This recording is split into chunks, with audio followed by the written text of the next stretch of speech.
My name's Paul Grogan and welcome to the Gaming Rules Monthly Video Log for June 2022. I can't believe we're in June already. This year's just absolutely flying by. Anyway, in this monthly video log, I'm going to be talking about all of the games that I've been playing since the last video log and various updates on other things that I've been up to.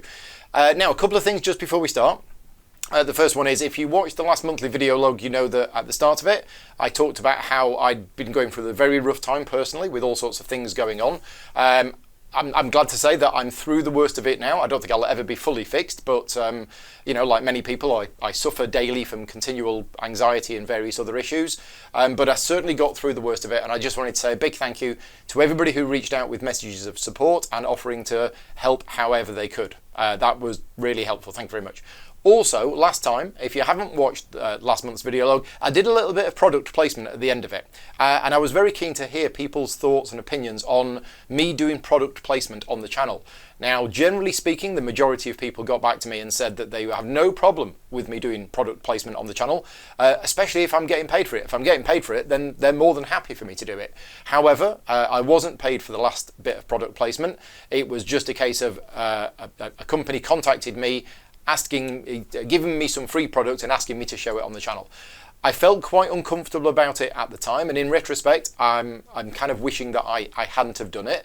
And I think what I need to do moving forward is I will still do it because people are okay with me doing it, but only if it's somebody who I know who's offering me something which I have a personal interest in. Moving on, let's start talking about all of the games that I've been playing since the last video log. And the first one is, I believe, on the 11th of May, I did a live playthrough with Tom Heath. It was a dual stream playthrough, so I was streaming it and Tom was streaming it at the same time. Super Skill Pinball, using the new Star Trek version of the game. So, Super Skill Pinball from WizKids, designed by Jeff Engelstein, came out a couple of years ago. Fantastic game, really, really good fun. A roll and write themed around pinball, and it works brilliantly. It's really clever, it's really exciting to play, and I love the game. Anyway, since then there was a second box which was Ramp It Up, and then the third box is coming out very soon. I don't think it's out yet, but it's based on Star Trek. So there's 4 new pinball tables, all based around Star Trek. And me and Tom did a live stream of one of those tables, which was the Trouble with Tribbles, which has a very, very clever part of the game where you're basically powering up the transporters, and you're collecting tribbles in this game. Now, you want to collect a certain amount of tribbles because it's worth points when you score them, but if you collect too many, then they take over the ship and it's really bad. And what you can do is, if you go to this particular place in the top left of the board and hit the ball around these bumpers, you charge up the transporters, and then you can beam over a number of these tribbles to another player's ship. Which is fantastic, because these pinball tables and Super Skill Pinball as a game, it's pretty much multiplayer solitaire. There is no player interaction between any of the players, and I don't have a problem with that, but in this one there is, in the way that you can beam these tribbles around. Anyway, that's on the channel if you're interested, and as I say, if you're a fan of Super Skill Pinball and you're looking forward to the new tables, then it's the Star Trek ones, 4 tables as usual. We've covered one of them on the channel. If you're not a fan of Super Skill Pinball but you're interested, then check it out. I have covered the game previously on the channel. I've done a couple of other playthroughs, one with the designer himself, and let's just skip forward. Actually, I'm just going to skip forward now to when was it? The 18th of May. So on the 18th of May, because I enjoyed playing Super Skill Pinball so much with Tom on the 11th, I have a copy of Ramp It Up, which was the second. It's not an expansion because it's a standalone product. But I thought, well, I've not actually played any of these tables yet, and I wanted to do a solo playthrough. So on the 18th of May, this is on the channel if you want to see it. It's a solo playthrough of the casino. What's it called? Something heist. But it's the casino pinball table from the Ramp It Up standalone set. Yeah, and it's just great. I mean, that table that I did, if we're talking about theme in games, the theme in Super Skill Pinball really comes through in the entire game. And in this one, you've actually got sort of 2 levels to it. You've got the casino, but you've got to break into the casino. And to do that, you need to pick the lock. And to pick the lock, you need to go here and you need to get the codes for the lock, and then you can pick the lock. Or you can go into another part of the casino, but you've got to disable the security camera. So you literally need to hit your ball against the security camera to knock it out. And from then on, you can then go up the ramp and into the casino. It all makes sense. and it's very exciting to play, and I love the game. I think it's fantastic. My only one criticism of the game is that it does play a bit long. Now, I know people that can play a game in about 45 minutes. For me, a standard 3-round game normally takes about an hour to an hour and a quarter. And personally, I think it should be a 45-minute game. Maybe I'm just not playing it fast enough. Let me know what you think. If you're a fan of Super Skill Pinball, how long does it take you to play a standard 3-round game? Because if you're playing it in about 45 minutes, then I know it's just me playing slow. And yeah, if you've got any other comments on any of the other games that I'm about to be talking about, then yeah, let me know in the comments whether you like the games that I'm talking about, dislike them, your reasons why, etc, etc. And while you're there, give the video a thumbs up, like and subscribe to the channel, etc, etc. Right, so that's Super Skill Pinball, the Star Trek version on the 11th of May, which is on the channel, and the solo game of Ramp It Up on the 18th, which is on the channel. Moving on, Carnegie. So on the 3rd, Carnegie, however you want to pronounce it, I still don't really know how you pronounce it. I keep wanting to say Carnegie or Carnegie, but who knows? Who knows? Anyway, on the 13th of May was Carnegie Day. What happened is in the morning I got together on Board Game Arena with Def from Australia and Tom from up in Bristol, and they taught me how to play the game in the morning. Then in the afternoon, Ben came over and we did a 2-player game in the afternoon where I basically taught Ben how to play. That was all preparation for the evening. So on the evening of Friday the 13th of May, I did a full tutorial and playthrough of the 3-player game of Carnegie. In fact, if I just pronounce it differently for this entire video, then I will be sure to get it right. So yeah, now, what do I think about the game? Now, many of you who follow me and my Patreon supporters on the Slack channel will know my feelings on this game. If you don't know my feelings on the game, let me start by saying my top 4 games of last year were Bitoku, Ark Nova, Imperial Steam and Boone Lake. And Carnegie is better than any of them, in my opinion. I think it's an absolutely fantastic game. I love it. I can't get enough of playing it. It's so good. And the reason why it's so good is it hits the absolute sweet spot for me on everything. It is the perfect weight complexity rating of the game. It's not too heavy, it's not too light, it fits just about in the right sweet spot. The play time for the weight and the depth of the game is perfect. I think it flows with a really nice pace that doesn't feel like there's much downtime. The amount of choices that you have to make in the game, important choices that really have an impact on you. The long-term planning, the short-term planning, reacting to what the other people do. And there's a lot of player interaction. It's indirect player interaction, but a lot of this game is working out what the other players are about to do next. Now, it's not guesswork. You're not just literally just trying to guess what the other players are doing. If Chris has just moved all of his employees into the research department, then I'm pretty sure that on his next turn, he's going to choose the research action. And you can take that into account. And you think, well, I'll move my employees into the research action, but now I'll choose the construction action because Chris doesn't have any employees in the construction area. So I'm going to choose that. And yeah, there's a lot of other factors when choosing which action to take, but it's a really, really clever design. The designer, he's done loads of games, really good games. Palais Royale is one of my top 10 most underrated games. I think it's an absolutely fantastic game. That was his first game. He did Carson City, which I know is really popular. I played it once and I didn't quite get on with it, but Trois, Black Angel, Ginkopolis, all of these other ones. Fantastic designer, really, really good. This is probably his best in my opinion. And also the graphic design and the artwork is perfect. Ian O'Toole is a master at his craft. I've worked with Ian a number of times professionally on a number of projects, but his graphic design for this game, and I'm giving Ian all the credit, it might not be all Ian, other people probably helped out as well, but it's just exceptional. To the point where there's lots of iconography in this game, but did I once in any of my games, including the learning game, ever need to refer to the icon reference in the back of the rulebook? No, I didn't, because it's so clear and it makes just perfect sense. So I love this game. I think it's absolutely fantastic. I've played it. Well, I played it 3 times on that day. I then took it to the Cranbrook Games Group Games Day on the 22nd of May, where I taught a group of people how to play and played it. And again, it was fantastic. And I've also played it about 3 or 4 times on Board Game Arena, including one game with Chris Incow, which I've just finished this morning, literally 15 minutes before finishing this vlog. I just finished it and I lost 133 to 138. Congratulations, Chris. And I really thought I had that game. I thought I was playing really well and it was all going really, really well. And then all of a sudden, at the end, we totted up the final scores and he beat me by 5 points. But yeah, fantastic game. I'm going to be playing this probably quite a lot over the rest of this year, maybe, because it's currently my favourite game of the current time.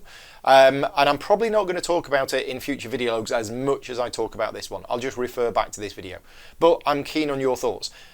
If you don't like Carnegie, let me know why. If it's because it's a dry, boring economic euro, then I totally get that. Personally, whilst the theme might be dry and light, I don't think it's boring in any way, shape or form, because the amount of decisions that you have to make in the game, the impact of those decisions, and the fact that you're watching what the other people are doing all of the time, that means it's not boring. I could not use the word boring at all. And I play dry, boring Euros. Okay? This is not one of them. Anyway, that's Carnegie.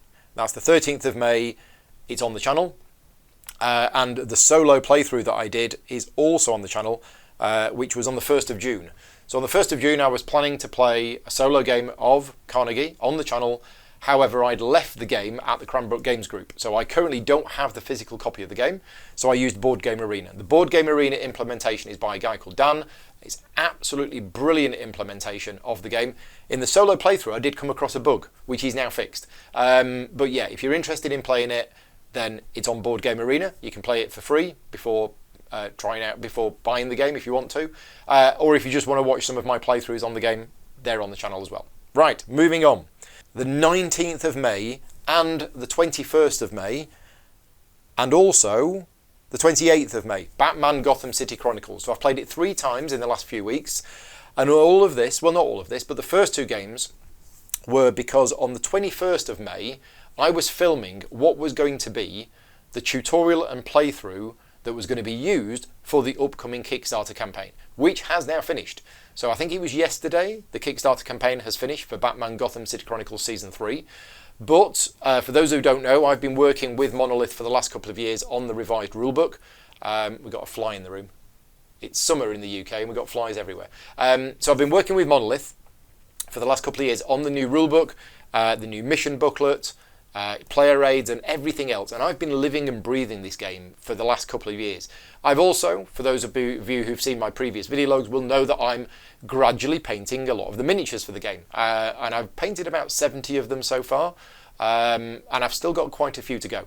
But is this the kind of game that I actually like playing myself? Because ultimately what it is a very complex tactical skirmish game set in the Batman universe. Now, I'm a big fan of Marvel superheroes, the films and everything else.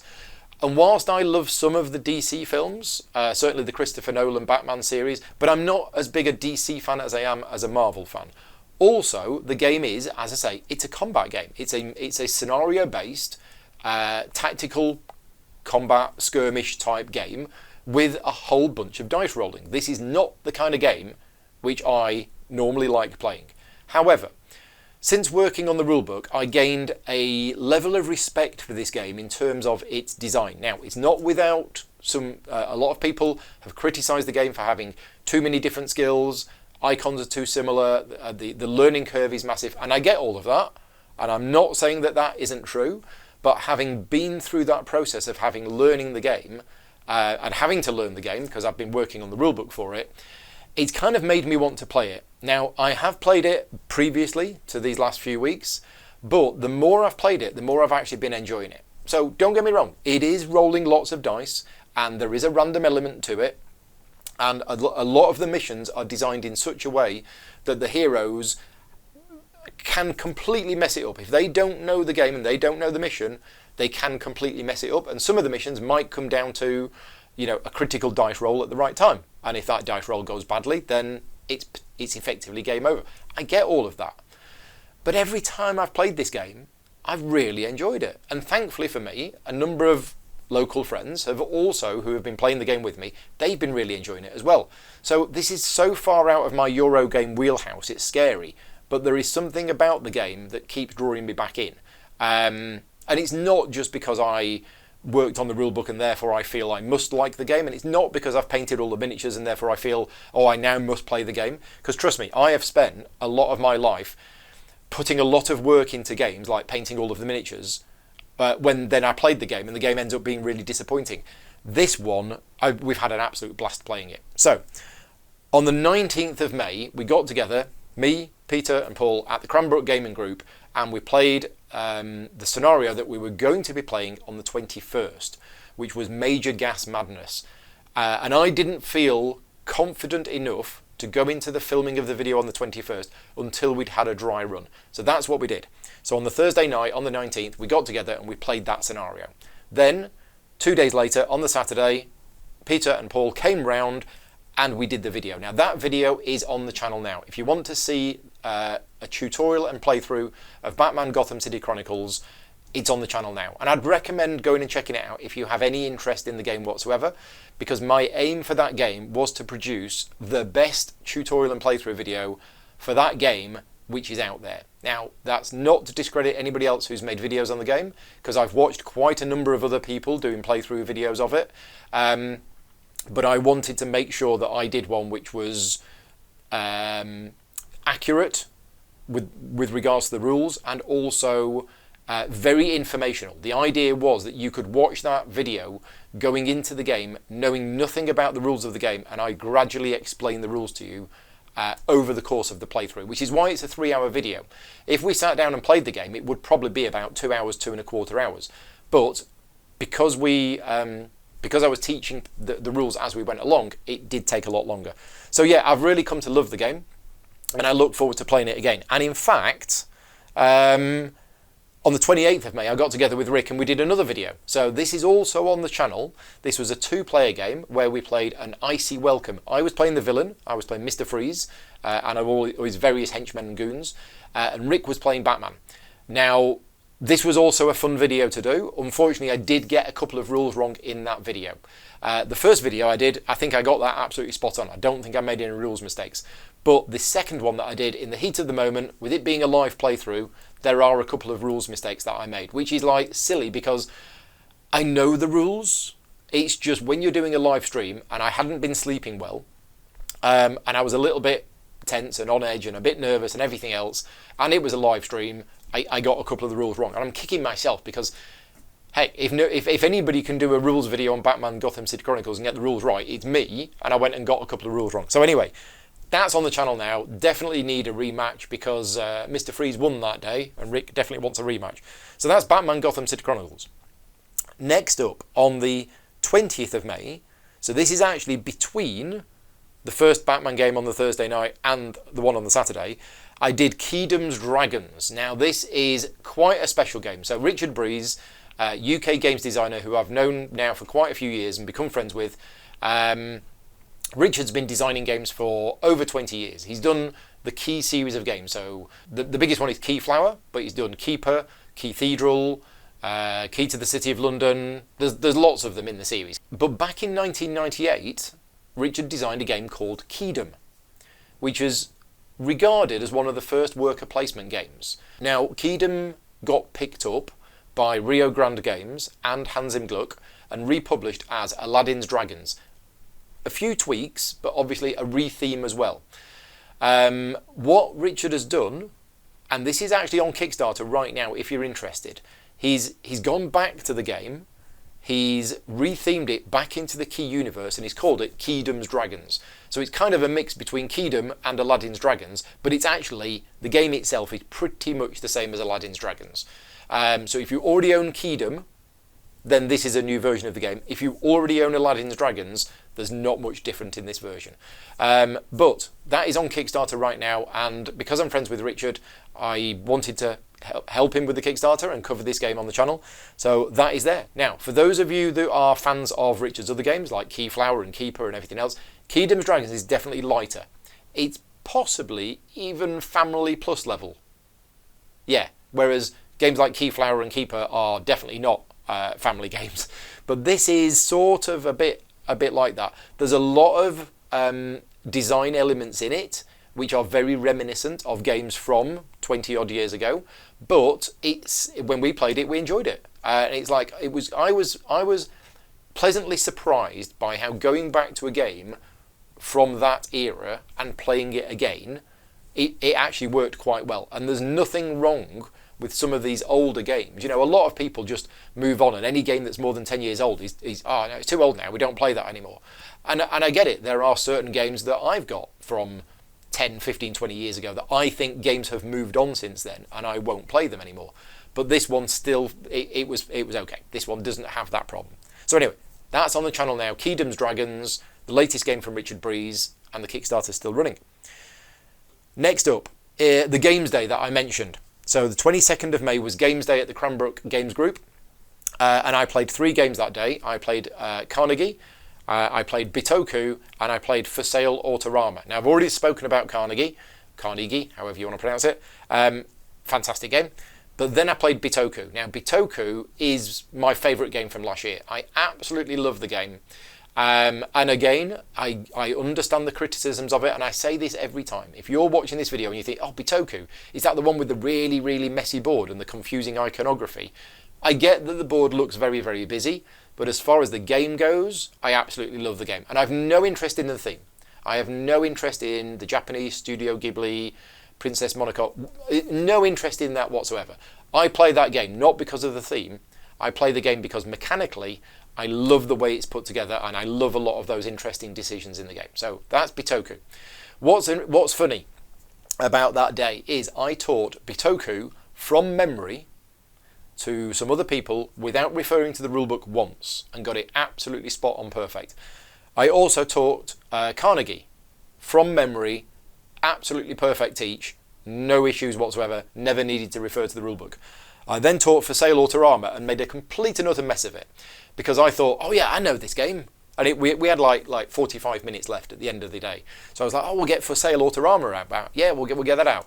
And I was like, right, okay, so in this game you're trying to make money, and you're trying to buy cars, that's it, and you've got to make money in order to buy cars. And I thought, I'll tell you what, I'm going to get the rulebook out because I don't actually remember this. So yeah, it's not that I taught them the game wrong. It was during the teach, I realised I was trying to teach the game, and I was like, actually, I don't actually remember this at all. Let's go back to the rulebook. As soon as I went to the rulebook, it all came back to me, and I was like, oh, right, yeah, okay. But it was just funny that I taught those 2 heavy games from memory, like perfectly, and then got completely messed up by For Sale. So, For Sale Autorama is the new version from Eagle Griffin Games. Artwork by Quenchai Maria, and it rethemes the game into buying and selling cars rather than houses. But it includes the extra round. Now, the extra round was originally published as a standalone expansion called The Advisors, I believe, and For Sale Autorama includes that expansion. So if you don't know For Sale, let me explain it. The original For Sale is 2 rounds. In the first round of the game, you are using your cards to buy houses, and then in the second round of the game, you are selling those houses to make money, and it's the player with the most money who wins. In For Sale Autorama, the second round is buying cars, and the third round is selling the cars for money. But the first round is advisors. So what you do is you're actually using your cash on hand to buy the advisors. Then in the second round, you use the advisors to buy the cards, and then in the third round, you sell the cars for money. And a lot of people have said that that extra round is not needed. Personally, I liked it. But if I was playing For Sale with families, I would just use rounds 2 and 3. Now, that's not included in the rulebook as an option, but there's no reason why you can't do that. You just skip round 1 and use your money to buy the actual cars, which you then sell in round 3 or round 2. So that's For Sale Autorama. Next up, 26th of May and then the 27th of May is Septima. Septima is a new game coming soon from Mind Clash Games. The Kickstarter is going live this week. So this video is being recorded on Sunday the 12th of June. It will probably go live on the 13th of June, and on the 16th of June the Septima Kickstarter goes live. Now, I have a professional working relationship with Mind Clash, and I cover their games and I do some of the work for them as well. And Septima is no exception. So on the 12th of June, no, that's today. What day is it? The 26th of May, that's it, the 26th of May. I learnt how to play the game from reading the draft rulebook that they sent me, and I hosted a game using Tabletop Simulator. So this is not publicly available. I think it will be during the campaign, but Mindclash Games created a Tabletop Simulator mod for the game so that people like myself could play it and they could do all sorts of playtesting with it. So I learned how to play it on the 26th of May using Tabletop Simulator, and then on the 27th of May we did an actual playthrough. Now that playthrough video was filmed. I was given permission to stream it live to Patreon supporters. So if you're a Patreon supporter of mine, you might have already watched that playthrough video. I have since taken the video down, edited it. It's ready to go for the launch of the Kickstarter this week. So Septima, new game coming from Mindclash Games, was advertised as their most accessible game yet. If you are expecting something which is lighter than Trickerion and Anachrony and Perseverance, it probably is, but don't expect it to be that much lighter. This is still a Mindclash game. Mindclash Games game. It's got Mindclash Games through and through. It's got it in its DNA. It's a completely different designer, a guy called Robert. So totally different designer, but the actual game itself feels like a Mindclash Games game when you're playing it. It's very clever, it's very interesting. The playthrough video is going live on the channel this week. It was a sponsored video, so I can't really give you my opinion about the game, but I can tell you the theme of the game is quite cool. And you're running this witch coven, and you're trying to travel around the board, collecting these ingredients and healing the sick people, which all sounds very good and honourable. And you will get points for doing that, and you will gain other things as well. But ultimately, you're a witch, and witches are frowned upon. So you've got to be very, very careful about what you do. And it uses the system where each player has a series of action cards, and each turn of the game, or round of the game, you will choose one of those action cards and put it face down, and then all of the action cards will be revealed.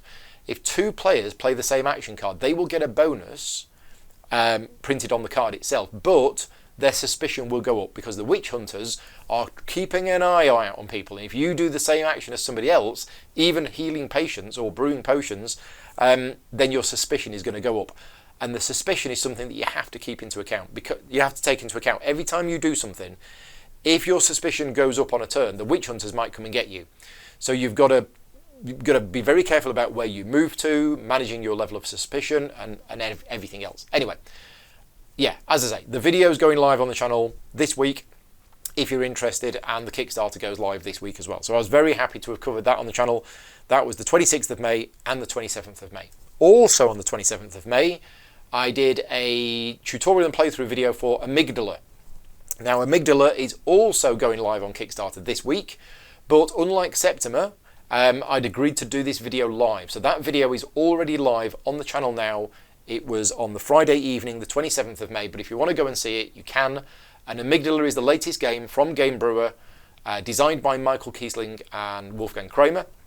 So it's a Kramer-Kiesling game, and it's an abstract game. The theme of the game is all to do with, amygdala is the part of the brain which deals with happiness, I believe, and emotions.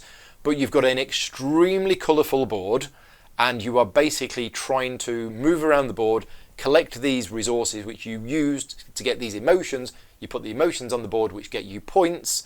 So yeah, it's a completely abstract game, but it is very clever and it is very thinky. And I went into the game thinking, oh, this is like a 5-minute teach, and maybe the game might take about an hour.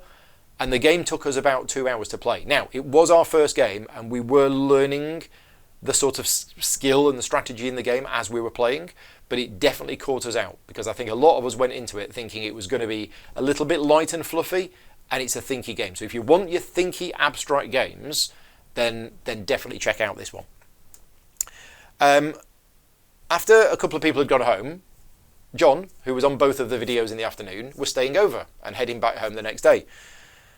And it was too late to go. It was too early to go to bed. It was only like 10 o'clock, so we thought, I'll tell you what, let's play some games. So we got out Codenames Duet, and we live streamed it to Patreon supporters.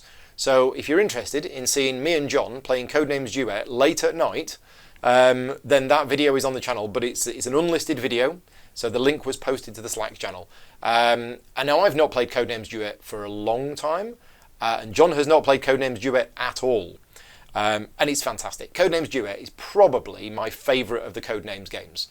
I love the cooperative element, I love the way it works, and it's got a few extra layers to it which Codenames doesn't have. So for those who don't know, it's a cooperative version of Codenames where you get the key card, so you know which ones are agents on your side of the card, but on the other side of the card there's also some agents. And it's not just two randomly assigned sides of the cards. There's a connection between the two, and it's working out what that connection is that's very clever. So that was a lot of fun. Then on the 31st of May, a very, very sad day in gaming history. So in 1982 or 1983, I can't remember exactly when it was, a young boy by the name of Paul Grogan was on holiday with his parents in a caravan somewhere. I don't even remember where it was. It might have been somewhere in the south of England. It might have been Wales. I don't know. All I know is I was on holiday with my parents in a caravan, and we went into a game store because at that point I just got Warlock of Fartop Mountain and I was starting to play D&D. So we found a game store in the town near where we were on holiday, and we found a game called Sherlock Holmes Consulting Detective. I have always been a fan of Sherlock Holmes ever since I was a kid, so we bought Sherlock Holmes Consulting Detective. Now, I've spoken about this game a lot over my entire life, but Sherlock Holmes Consulting Detective is a groundbreaking game that I absolutely love.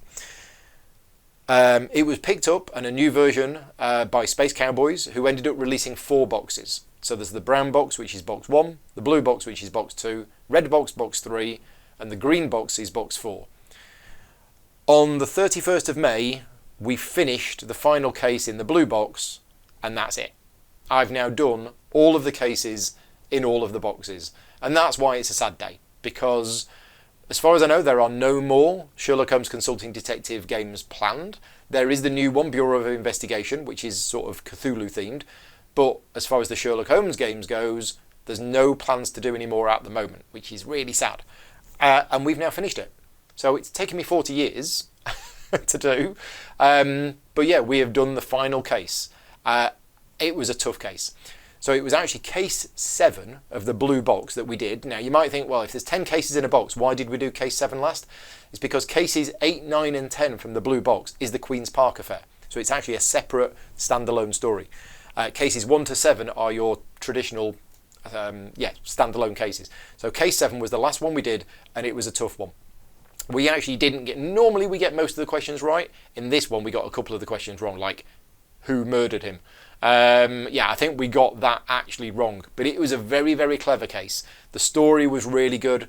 It was very interesting in the way that it was all put together and the way that it all works.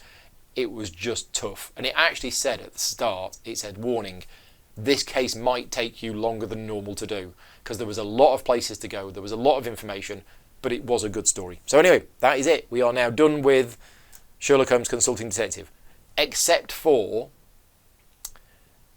So I was speaking to Francois from Space Cowboys at UK Games Expo, and I said, we're all now done. We've done all 40 cases. And he said, oh, so you're not done then? I said, no, we're done. We've done all of the boxes. And he said, but you said you've done 40 cases. And I said, yeah. He said, so you haven't done the extra one yet? And I was like, oh yeah. He reminded me of the extra one. So I don't want to give any spoilers away, but let's just say that in one of those boxes, green, there is a hidden 11th case, and we've not done that yet. So maybe it's not a sad day. Maybe we will get round to doing the 11th case at some point. Right, moving on. UK Games Expo. Now I'm going to talk about UK Games Expo as an event later on in this video, but I just want to talk about the games that I played at Expo, which is not many, because I don't go to Expo to play games. I go to Expo to do some demo work, meet clients and socialise and things like that. So I did play a few games, but not many. First of all, I played a game on the Thursday night called Anomia. This is a very little box card game, and it's a word game, and we were basically stuck for something to do. We didn't have very long, so somebody dug out this game, and I thought, okay, it's a silly, fun word game. We haven't got anything else. We were actually going to play Mini Rails, but unfortunately, Louisa's copy of Mini Rails that she bought second hand was missing the red counters, so we couldn't play Mini Rails. So we put that away, and we got out this Anomia as well instead. Now, it's a silly, fun party style game, but it's actually quite clever in the way that it works. basically everybody had that. All of the cards in the game have a symbol on, and some kind of thing that you're supposed to describe. So a card might have an apple on it, and the text might be TV show. Now, there's no relation to that. The cards have got, all of the cards in the deck have one of 6 different symbols on, and they've each got a unique thing that you need to describe. So like TV show or fruit or whatever. And what happens is the cards get dealt out around the table, and then each turn you take a card, you put it on top of your deck, and if at any point the symbols match, then the 2 players with the matching symbols has to shout out a thing based on the other card. So, for example, if I draw the card Apple TV show, and you've got a card with an apple and a fruit is a bad example, apple and politician, then I've got to shout out a politician, and you've got to shout out a TV show, and the first person to get it wins the point. And that sounds really simple, and that's how the game goes, until you realise that if you win somebody else's card, that removes the card from the top of their deck, revealing another card which might cause a chain reaction. Anyway, it was actually quite good fun. It is a game that I probably won't own myself, but it is a game that I would say yes to if in the right mood. It is definitely more along the fun party game rather than your thinky party game, such as Codenames or Letter Jam or anything else. Right. On the 3rd of June, I visited the Queen Games booth, went to see Russell at UK Games Expo. Russell runs the Queen Games booth at UK Games Expo, and I'd pre-arranged to meet up and do a game of Old London Bridge with patron supporters. Now, theoretically, I already know how to play Old London Bridge because I've covered it on the channel, but by then, I'd pretty much forgotten most of it. So, I put a post out to my patron supporters and said, anybody want to come and play Old London Bridge with me at the Queen booth on the Friday afternoon, 3 o'clock, done. And we played it. Now, it didn't take me long to relearn how to play the game, and thankfully, a couple of the people had already watched my video on it, so they knew how to play more than me, and it was pretty much just playing the game. Old London Bridge, I quite like, because it's a 5-minute teach and it's a half-hour game. And it fits into it's not quite a filler, but it's a little bit more than a filler, but it's got some interesting decisions in it, and for a game of that length and complexity, there's definitely a place in my collection for that game. As I say, not too light. Well, no, it is quite light, but it's not super light. It's not super light, and it's not super short. So yeah, if you've got half an hour free at the end of the night, Old London Bridge might be the kind of game that I would get out. On the 4th of June, on the Saturday, I got a demo of Oathsworn into the Deepwood. Now, I worked professionally on Oathsworn, on the rulebook for it, like a couple of years ago, but I never saw the project through to the end because of various other factors that got in the way. And I've been supporting Jamie and his struggle to get this game published. It was really exciting to see the final version of the game and the final copy of the game, and there it was. And Jamie did a quick half-hour demo for us, and then we had a chat with him afterwards. So I didn't log that play on Board Game Geek because it was literally just a one-round scripted demo just to show you how the game plays. But I am very much looking forward to getting Oathsworn later this year and hopefully covering it on the channel. And then on the 4th of June, I did a few games of Just One at a charity event that I'm running. Now, I'll talk about this in my UK Games Expo bit, but it is a game that I played at Expo. We did a number of rounds of Just One, and it was a lot of fun. Right, after Expo, while recovering, because I was very, very tired, I found out that Memoir 44 was on Board Game Arena. Now, Memoir 44 is a very, very dice-heavy game. Okay, now I like World War II themed games, and I like my war games to be hex-based, because then you don't have any measuring of distances.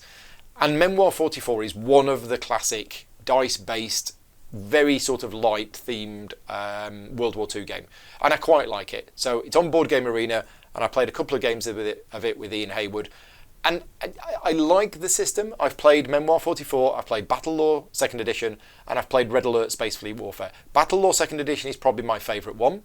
There are significant tweaks to each one, and I very much prefer the Battle Law system, where it's not just about eliminating your opponents, it's actually about achieving the objectives of the scenario, whereas Red Alert Space Fleet Warfare is purely down to just blowing up your opponent, and Memoir 44 you get points for blowing up your opponents and capturing objectives. So yeah, it's on Board Game Arena. I do fancy playing a bit more of it just because it's nice and light and accessible, even though, yeah, it's got dice in it.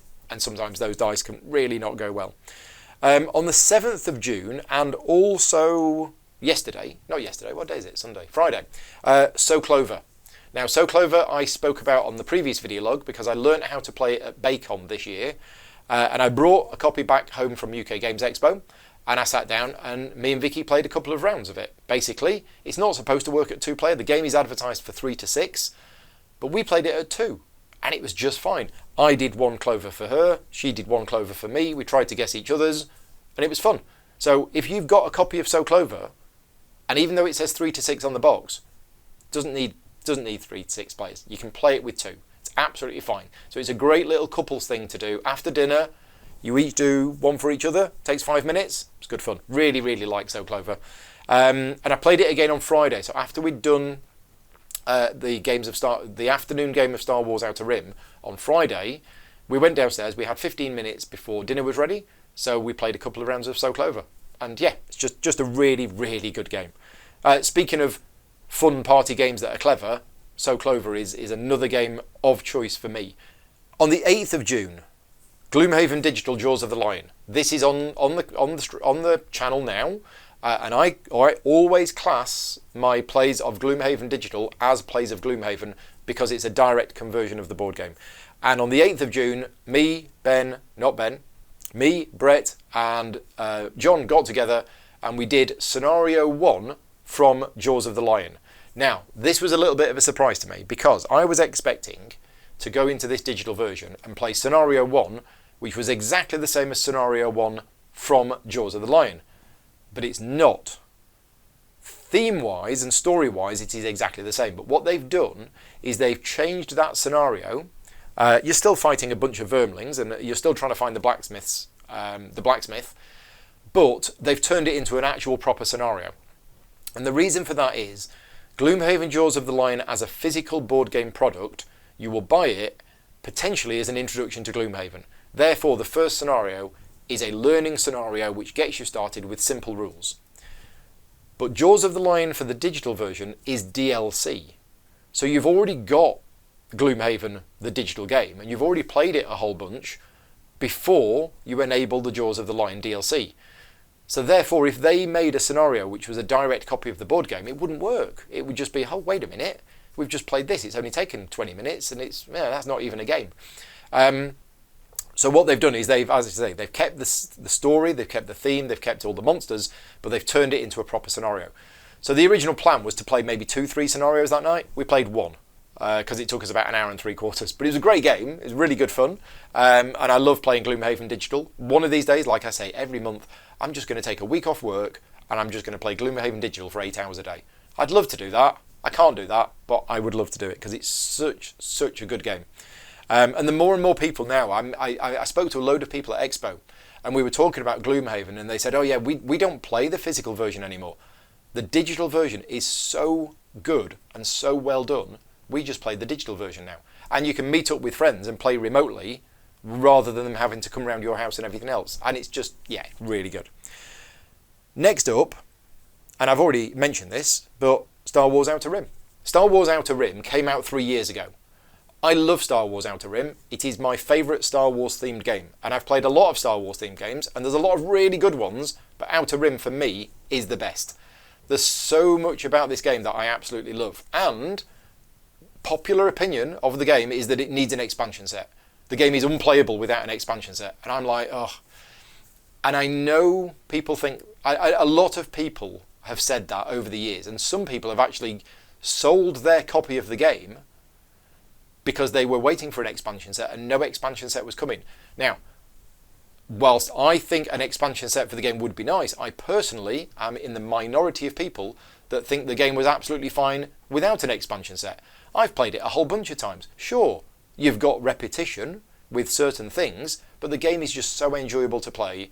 I have no problem with that. It's like Too Many Bones. Too Many Bones, you get all of these encounter cards, you play it a whole bunch of times, you're going to see the same encounter cards over and over again. That's the game. That's how it is. Does that mean every game plays out exactly the same? No. Every game of Star Wars Outer Rim will play out differently. The fact that the decks have a limited number of cards, it wasn't a problem for me. Anyway, finally an expansion set got announced. 3 years after the base game came out, I was super excited about it. And I came home from UK Games Expo with a copy of the expansion. Thank you very much, John from Asmodee, for getting that to me. And on Friday, just gone 2 days ago, we played it. So what I did is I spent the afternoon and I did a live stream. This was for patron supporters only. I did a live stream of me teaching Arthur and Peter how to play the base game of Star Wars Outer Rim. And then in the evening, this is on the channel. This is a public video on the channel. We did Star Wars Outer Rim with the expansion set. So the afternoon game was just the base game. And then in the evening, we played the expansion set. Does the expansion set make the game better? Yes. Two main reasons. First of all, yes, it gives you more variety with the cards, so it isn't always the same cards coming out each time. That's good. More variety is always good. But the other part of the game which I absolutely love are the favours. And if you really wanted to, you could include these favours with the base game if you don't own the expansion, because once per turn you can ask a favour of another player. They can either give you +1 to your hyperdrive, making your ship move faster. Thematically, it's a shortcut, but what it does is it means your ship can move 1 faster. You can gain a skill that you don't have for a turn. You can get 1 extra dice in a combat, I think, something like that. And there's something, you can get reputation. What this does is it increases the amount of player interaction in the game to a very, very thematic level, and it works really, really well. So basically, the game could be classed as sort of multiplayer solitaire. You're all travelling around the galaxy doing your own thing, but there is some player interaction in that you can trade things with each other. So if you've got a job which requires the knowledge skill, and I've got a droid on my ship with the knowledge skill, well, you could come to my space and I could sell you that droid, or we could agree on terms and we could barter, and I could take your HPL 57 grenade launcher in exchange for this droid or whatever. So there is some player interaction in the game. But with these new favour rules, the way that they work is fantastic, because you don't have to be in the same space. I can basically say, oh, wait a minute, I need to move 8 spaces to get to that planet, and my ship only goes 7. So I'll ring Han Solo. All right, Han? Yeah.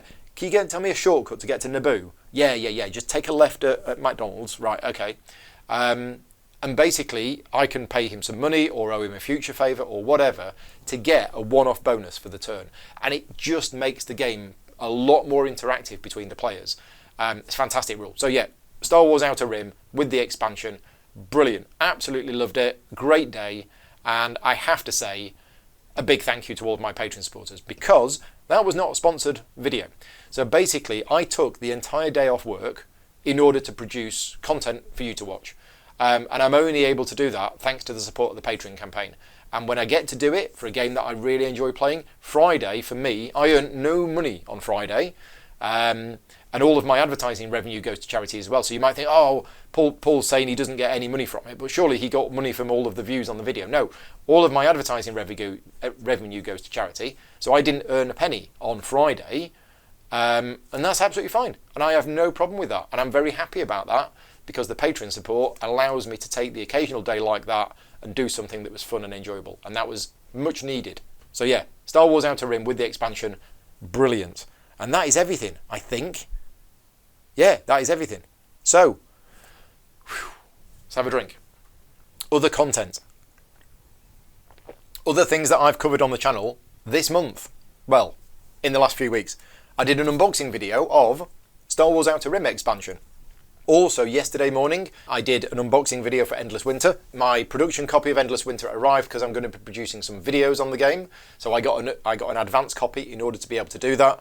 And I did an unboxing video of that. It's a 45-minute unboxing video because we unboxed everything. The base game, all of the expansions, talked about it. Yeah, so that was yesterday morning. And I also covered a computer game called Wolves on the West Wind, which is a very, very narrative-heavy game. Now, somebody did leave me a comment on the video and said this is not really even a game, and I get that. It was very, very much a narrative experience with the occasional choice. There was nothing else going on in the game, so it's not a game that I'm going to go back to. I thought the writing was quite good. I thought the story was quite good, but there wasn't the depth in the game. I was expecting there to be a little bit of that, and then there would be something where I get to explore or fight monsters or something else, and it wasn't. It was just continual narrative stuff. So if you like your narrative-based games, which are purely narrative games, then go and check out that video if you're interested in that. But yeah, it's not one that I'll be going back to. Okay, right, moving on to UK Games Expo. This year was the first year that I've been since 2019, because it wasn't on in 2020 for obvious reasons, and then I didn't go last year. Now, this year, UK Games Expo was very different for me for a number of reasons. For those who don't know, I have run the booth for Czech Games Edition at UK Games Expo for about the last 8 years. So when we first moved to the Hilton Hotel, I had a booth there and I was demoing for CGE. I say a booth, it was a table at the end of Games Law. And then when we moved to the actual NEC, which was I think 4 or 5 years ago, Czech Games Edition had a proper booth, and I organised all of that. So I booked the walls, the carpets, organised the demo team, the banners, everything. Basically did all of that stuff, and that is something which I've decided to step away from.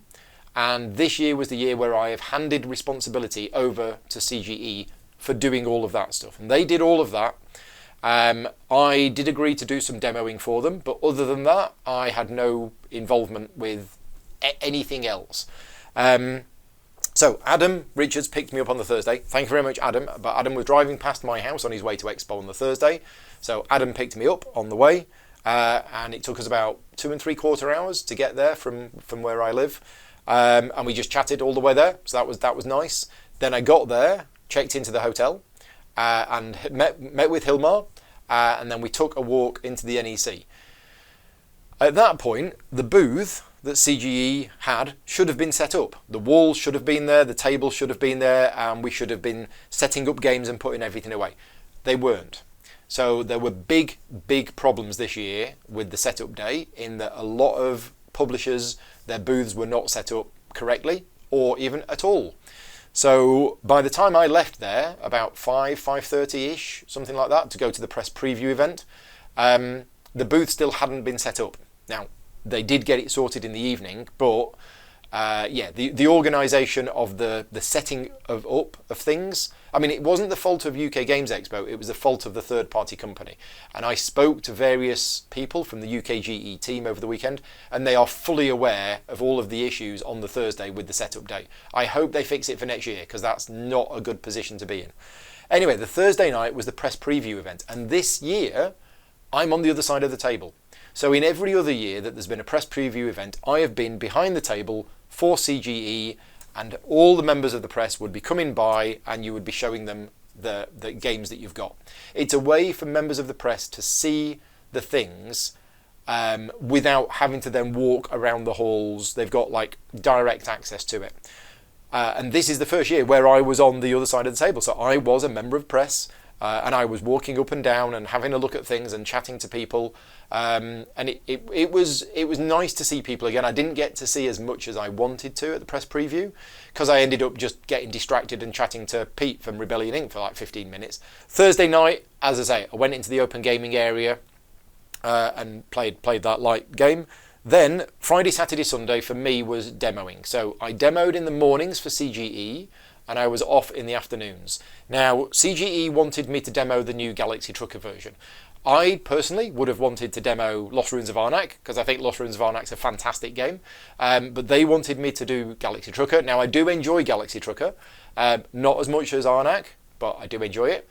Then, apart from a couple of other games, Friday night there was a networking event that the UK Games Expo organisers had invited me to as a guest speaker, and I did a short 15-minute talk on why rulebooks are important. So not how to write a good rulebook, just a 15-minute talk on why rulebooks are important. I was really nervous about this, because standing in front of a group of people, which is a mix of industry people and other people in the hobby, and presenting something and giving a talk, so I was very nervous about it. But I think it went well, and I basically covered what I felt were the 5 main bullet points of why you need a good rulebook and the impact it has on the game if you don't have a good rulebook.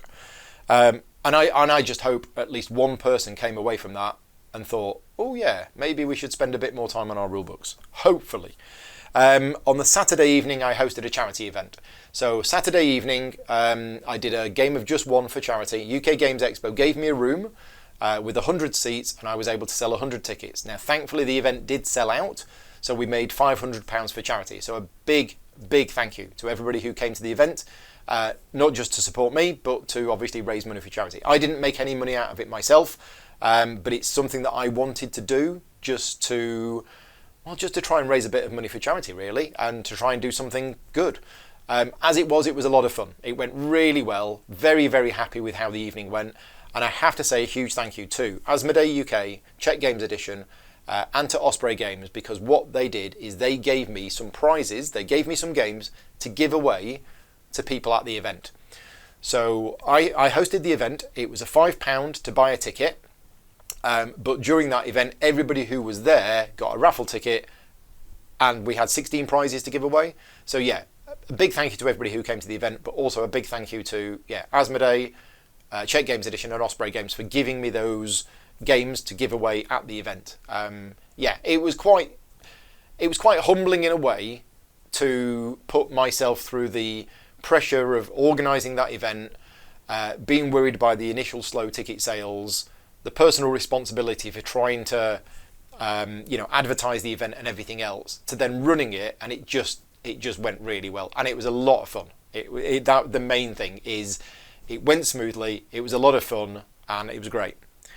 Straight after that, we did a Patreon meetup. Now, if you're a Patreon supporter of mine and you were at UK Games Expo, but you didn't come to the Patreon meetup, then please next year come to the Patreon meetup, because it was possibly the best time I had all weekend. Meeting up with you who support me, I can't do what I do without your support, so you don't know how thankful I am.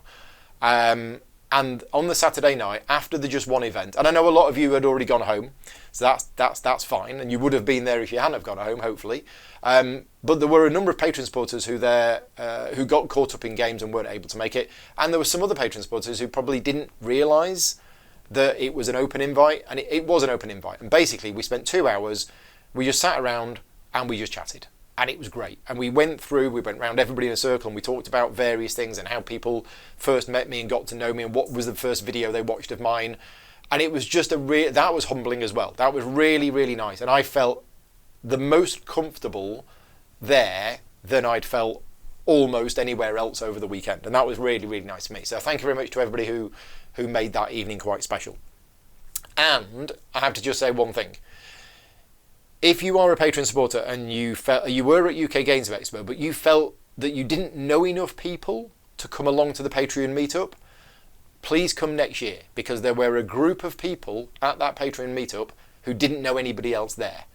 But at the meetup, introduced them to other people, and then they got to know each other and everything else. So yeah, it all worked out in the end.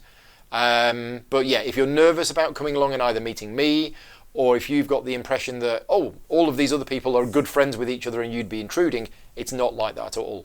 These people are good friends with each other because they met through the Patreon channel and became friends with each other. So yeah, that's there. We'll do the same meetup next year.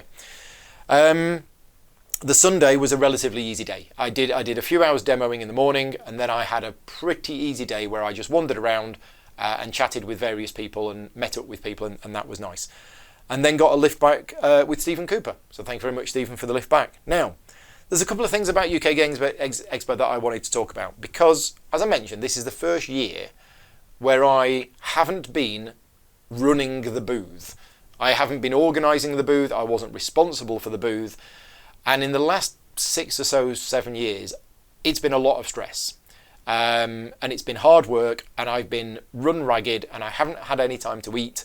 I've just stuffed my face with a sandwich, and then I've been rushing onto another thing, and then rushing onto another thing after that, and it's been absolutely non-stop manic. This year wasn't anything like that at all. This year I did the 3 hours of demoing in the morning, which was just demoing, and I like that, and that was good. And then the rest of the time was mostly free. Now, I had a couple of demos booked in and things like that, and a number of people that I wanted to go and see and chat to. I spent most of my time just going around chatting to people. But I had quite a lot of downtime, and I have to say, I felt lost. I've never experienced this before at a convention, that I actually had an hour here and an hour there and an hour there to just wander around the halls, wander around the booths, and I felt uncomfortable because it was not something that I'm used to. And I'm hoping that next time I go, it isn't like that. But yeah, I was wandering around quite a lot of the time on my own, wandering around booths. And the great thing with UK Games Expo, or one of the great things with UK Games Expo, is it covers a wide variety of the gaming hobby. So it's not just board games. There's role-playing games there. There's books there. There's scenery there. There's painting stuff there. There's a little bit of CCG stuff there. There's a bit of everything. The downside for me is when I was walking up and down those halls, up and down the aisles in the halls, most of the booths were of no interest to me at all. And it's just a personal feeling that I had. It's like, well, there's a role-playing product, right? Not interested in that. There's somebody selling scenery for war, not interested in that. There's another role-playing product. There's somebody selling books, not interested in that. Oh, there's a board game stall. Right, okay, but it's somebody selling board games. Yeah, I'm not interested in that. And I ended up walking around most of Hall 1 thinking, yeah, I'm not really interested in any of this stuff. And as it was, I wasn't really in a position to be able to think, oh yeah, that looks interesting, I'll sit down and get a demo of it. So for the whole weekend, everybody kept asking me, oh, what have you seen? What have you got a demo of? What games are you looking forward to bringing back? Which none. None of them. I mean, yes, I came back with a copy of Star Wars Outer Rim expansion, but I didn't go there as a regular punter to go there, try out games, buy them and bring them back. I don't do that anymore, and it's really weird because it makes me feel, as I say, I'm still working out where I fit in the hobby, and the fact that 10, 15 years ago, I would be going to these events, and every year when I go to Essen, I try out all of these games, and I buy loads of games, and I come back with loads of games. The fact that I went to Expo, and everybody I knew was doing that, and I wasn't doing that. And it's like, well, why am I not doing that? Well, there's Sniper Elite. Would I have got a demo of Sniper Elite? Yes. Would I have possibly come home with a copy? Yes. If I didn't already have a copy, and I was covering it on the channel next week. Okay, Star Wars Outer Rim expansion. Yes, come back with a copy of that. So Clover came back with a copy of that. But it wasn't an event where I didn't even go to the bring and buy either. Anyway, I'm rambling a bit, but it was just a weird feeling. There was also something else that made me feel very uncomfortable. Over the last few years, there's been a few people who have been less than kind towards me in various ways. And unfortunately, seeing those people again would re-trigger a lot of the anxiety that those people caused. And that's not something I've ever experienced before. But in those few times where I was walking around the halls on my own, occasionally I would glance somebody who, as I say, I've not had a falling out with them. They were just very, very nasty towards me and caused me a lot of anxiety issues. And I can't get away from it. Unless I decide to stay at home like a hermit and never go out, I am going to see some of these people at these events in future. So whilst a lot of Expo was very, very positive, seeing people who I haven't seen for a long time, people who I would class as friends, current Patreon supporters, former Patreon supporters, bumping into Susie and Debs again and having a chat with them, not seen them in 3 years. Fantastic. Really, really good to do that sort of stuff. There's also, for people like me, there is also a lot of the anxiety about seeing certain people and things like that. So yeah, it's just one of those things. Maybe I will try to limit next year the amount of time that I spend on my own so that I've always got a safety net. Anyway, that's UK Games Expo. Next up, Patreon update.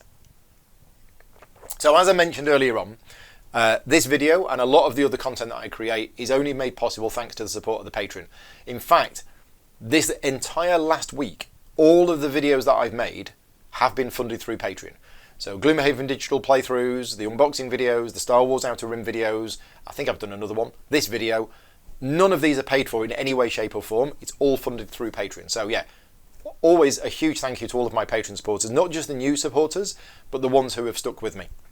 Right now, as of this morning, we are currently at 825 Patreon supporters, which is actually 7 up on the last video log. Now, it's interesting because I'd planned to film this video log last week, and if I had have filmed it last week, there was only 819 supporters, and there's now 825. It's been a good few days. The last few days have actually been really good for the Patreon campaign. I think I've had 4 new people, and 2 people whose membership has lapsed have updated their card details and have resubscribed.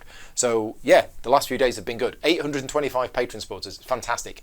People ask me what my next goal is, because I had this big goal at the end of last year to get to 800 supporters, and I was really trying to push for 800 supporters, because I felt that was when I announced that I was stepping back from rulebook work in October of last year, or November of last year, that's going to cause a financial impact. Well, it already has, because I'm hardly doing any rulebook work now, but the financial impact of me giving up that part of my job meant that I kind of wanted to push the Patreon a bit. But now that I'm at 800 supporters, people say, oh, what's the next goal? Is it 900? Is it 1,000? I don't have any more goals. I felt that pushing for 800 was something that I wanted to do. I'm very happy with the Patreon support as it is. Obviously, I'm always happy for any more Patreon support, but it's not something I'm going to be pushing for.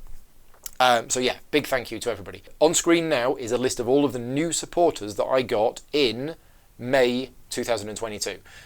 Now, if your name is not on this list and you think, well, why is my name not on this list? I've just started supporting Paul.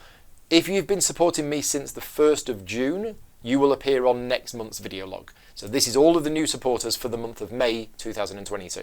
So again, big thank you to all of you, but also a big thank you to everybody who's stuck with me. Now let's just talk about the Patreon support and the sponsored videos, because I'm still not at the balance level that I want to be. Now last month, May, I did, as far as I'm concerned, too many sponsored videos. And the reason why I say it's too many, that's for 2 reasons. First of all, a sponsored video comes with it a lot more work and a lot more stress. Yeah, not really stress, but, well, I suppose it is stress, because I take on too much. So when I'm doing a sponsored video, I have to practice it, learn it. I have to make sure everything is right. I have to learn the game, practice teaching the game, do all of that in order to be able to create the video. And I did too many in May. And the reason I did too many is not because I want the money, not because I was like, oh yeah, I can make more money. It's because, Richard Breeze has contacted me. I didn't have Kingdoms Dragons booked in, but it's Richard Breeze. Of course I'm going to cover his game. So he said, oh, can you fit this playthrough video in the next 3 weeks? And I'm like, yeah, I could fit it in there. I've got a bit of time, I can fit it in there. But what I didn't do is I didn't account for the fact that, I've got to actually get the game, then I've got to learn the game, then I've got to practice teaching the game, then I've got to set all of the studio up, then I've got to do all the camera angles, because it's a sponsored video, so I need to make sure all the video angles are correct and everything else. And it's a lot of work. And by doing what in my mind was too many sponsored videos, what it did is it put too much pressure on me to do them all. But also, I do the Patreon campaign in order to fund a lot of the videos on the channel. And I wasn't comfortable when I did like a 2 or 3 week stint where almost every video on the channel was sponsored. And I'm like, well, that's not fair on Patreon supporters. And I know many of you think, Paul, you're just being silly. We're happy to support you. You just do whatever you need to do. But for me, what makes me comfortable is having a 50-50 split. So for this, as I say, this last week, I have done no sponsored videos whatsoever. So all of the content on the channel this last week has not been paid for. Next week, the September video is going to go live, and that was sponsored. So next week, I think is more like the 50-50 balance, although I am doing Sniper Elite on Friday, and that's sponsored as well. So I'm doing a solo playthrough on Wednesday night, that's not sponsored. But essentially, I want to get back to this 50-50 mix where, roughly 50% of the videos on the channel are not sponsored and are covered through Patreon. Plus, I want to be making more videos that you want to see. So games that you want to see on the channel, I want to take your votes or take your requests, and I want to cover them on the channel, even if they're not sponsored. So yeah, that's where I want to get to. Now let's talk about the giveaway. Last video log I mentioned that there won't be a Patreon giveaway for last month, and actually there was. So organising the Patreon giveaways again is quite a lot of work, and I just didn't manage to find the time to do it. However, when I was learning Amygdala from Game Brewer, I did some rulebook consultancy on it. They didn't ask me to do some rulebook consultancy, but I offered because I was learning the rulebook. I was learning the game from a draft rulebook. And then what I did is I actually gave them some feedback on the rulebook to help them make the rulebook better. And Amanda from Game Brewer was very, very thankful of that. And she says, oh, thank you very much, Paul. This has been really, really useful. I will give you an extra copy of the game. as a thank you for doing it, and you can use it as a giveaway. So I thought, brilliant. I didn't actually have a giveaway for last month, but I did a giveaway. And Kevin Newsom won, so thank you very much, Kevin, for your support. And there will be a copy of Amygdala on its way to you once it's ready and been printed. This month's giveaway is for a copy of Star Wars Outer Rim. So to celebrate the release of the expansion, I have an extra copy of Star Wars Outer Rim in my attic, and one of my patron supporters at producer level or higher is going to win that. I will be doing the draw at the end of this month. And this is one of those contests where you don't need to do anything to enter.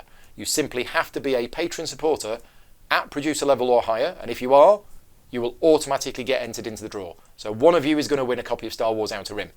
Good luck. Upcoming plans. Let's do this quickly before the battery runs out. I'm actually really excited about all of the stuff that I've got coming in the next few weeks, but it is busy. Next week, I will be doing a solo game of Star Wars Outer Rim on Wednesday. I will be doing an unboxing video for a game called Ark Awakening, and I will be doing a video of Sniper Elite on Friday with both of the designers. So it will be a remote playthrough, not using Tabletop Simulator. We will be using the physical copy of the game, but it will be a remote playthrough with both of the designers of Sniper Elite. That's happening on Friday. The week after, I will be covering the solo game of Sniper Elite because I want to see how the solo game works. I will be doing some coverage of a game called Silver Coin Age of Monster Hunters that the publisher has asked me to do. So the publisher is going to be teaching me how to play the solo game over Tabletop Simulator. And also next week, I'm going to be covering the UK map for Mini Express. Mini Express is a game that I enjoy, and the UK map is an expansion set designed by Tony Boydell. And I'm going to be covering that next week. Also, the week after, I'm going to be covering a game called Shoes Tactics. I'm going to be doing a rulebook test for Mythwind. And the last thing, between now and the next video log, is I'm going to have my birthday. So at the start of July is my birthday weekend. My birthday is actually on the 3rd of July, which is a Sunday. And I'm not sure what I want to do for my birthday this year. I've got a number of choices, and I'm curious to know what you think. And I know a lot of you are probably just going to say, Paul, do whatever makes you the happiest. And don't worry, I will, but I'm also keen to know what you think I should do. So the two options are that I host a virtual gaming convention for the weekend, and I get together with patron supporters all around the world, and we play lots of games using Tabletop Simulator, Board Game Arena, and everything like that. And that means you, as a patron supporter of mine, if you are one, you get a chance to join in with this online gaming convention that I will run for the weekend, and you can play some games with me or other people. The other option is that I actually host a games day here at the house, and I invite friends round, and we play games and we stream them. And I'm not sure which one of those I want to do. Obviously, getting local friends round and playing games physically is always good. We will live stream them so that people can watch. But also, I quite like the idea of playing games with patron supporters as a way of me giving something back to you, and it means don't have to get dressed. So let me know what you think. Anyway, that is the end of this video log. I'm going to edit this later on today or tomorrow morning and get it out there. As I mentioned, a huge thank you to all of my patron supporters for making these videos possible. If you've got any comments or feedback, please let me know in the comments field.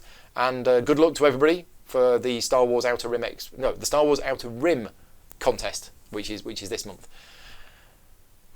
I'm exhausted. I think that's everything. We're off to the tip now to deposit some rubbish and then B&Q to buy a new cabinet for the bathroom. Exciting life. But anyway, lots of games coming up in the next few weeks, but we'll see. Thanks very much for watching. Take care, and I'll see you next time. Bye bye.